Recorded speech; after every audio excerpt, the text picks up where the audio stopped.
to make the confusion confounded, here comes in the grandfather, the entry of United States into this war, into this struggle. That means the battlefields become big, entry of new chemical weapons, entry of sophisticated weapons, which means leading to a bigger warfare. Now, when US entered the war, don't think that actually United States gained anything out of it. In most of the parts of the world, if you visualize and if you actually critically analyze whenever US enters the war, they gain nothing as such. So, similar was the case what happened here. When US entered the war, it proved costly both for United States and Vietnam, because the war had become big now. The casualties, that is the people who were dying in the battlefield, became, the number actually rose very high. New weapons like napalm and the Agent Orange, I have explained both these in the concepts that I picked up, the terms at the beginning of the chapter. So, the napalm and the Agent Orange which were used in this battlefield killed not only the soldiers but also killed the civilians and destroyed Vietnam. Now, when all this was going in Vietnam, the people were being killed, sophisticated weapons were being used, it was turning out to be a costly affair. How could the people of United States sit down and watch? So, the situation in the home front, that is in US, was equally bad. Here, the people started criticizing the policy of the US government.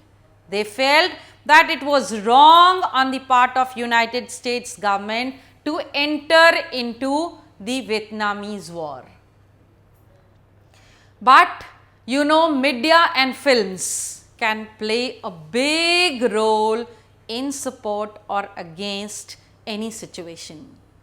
So, here for the first time, film and television, that is the print media and the media of other such kind, were used to actually support and oppose the situation that was there. Now, here there were so many films which were made which tried to win the support of the people and which tried to make the people understand whether what they were doing was right or wrong. One such example is the film of John Wayne's called Green Berets, which was profusely criticized afterwards. But at that time, this played a big motivational factors for the youngsters in US to join the Vietnamese war, glorifying it, to die for your country, to become martyrs, inspiring them to actually join the war. Then there was a film of John Ford Coppola named Apocalypse Now, which actually brought to the forefront the reflected moral confusion, whether what they were doing was right or wrong. To become martyrs is correct, but to kill the innocent civilians, was this a right move? So, it was actually creating a moral confusion in the minds of the United States. So, the United States had in fact to fight two battles, one in Vietnam on the battleground and another at home front, wherein they had to satisfy the people as to whatever they were doing was correct. Now, here when the war was being fought and they felt that if they lost the war, then what would happen?